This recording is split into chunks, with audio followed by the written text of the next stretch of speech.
Hello po, natatandaan niyo po ba ako? Si... Teka. Si Emeng po of E Made It Escapes. 50-year-old man, YouTube vlogger po, ang more on cycling. Para medyo looking good at mukhang formal, magsasalamin na lang ako. Andito po ako ngayon para humingi ng tulong sa inyo.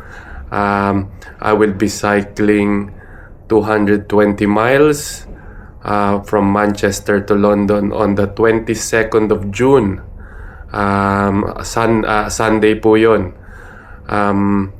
In aid of a charity called Ambitious About Autism. Charity po sila ng nagsumusuporta sa mga kabataan na na under the spectrum ng autism.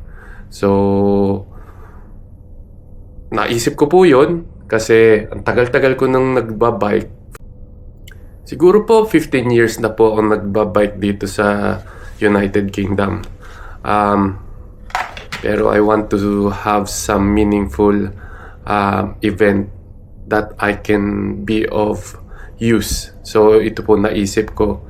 220 miles equivalent to probably around 350 kilometers.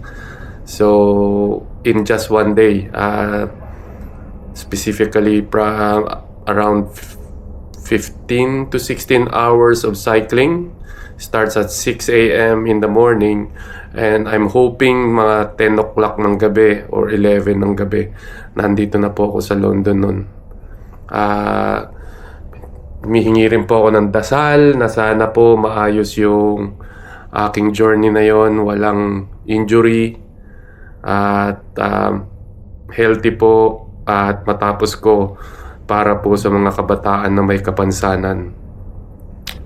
At the same time po, I'm raising funds for 1,000 pounds. I'm not into the volume but the quantity of people that will help. So probably kahit 1 pound lang, basta maraming taong nakakaalam sa cause na ito, malaking tulong na po kung may spread nyo po sa kanila. So kindly spread the word po. Humihingi po talaga ako ng tulong para lang sa ikauunlad ng charity na Ambitious About Autism. Food-wise, supported naman po tayo ng organizer at sponsor din ng charity event. So, dasal lang po na sana maayos po ang aking paglalakbay from Manchester to London on the 22nd of June. Tulungan niyo po ako. Maraming salamat po.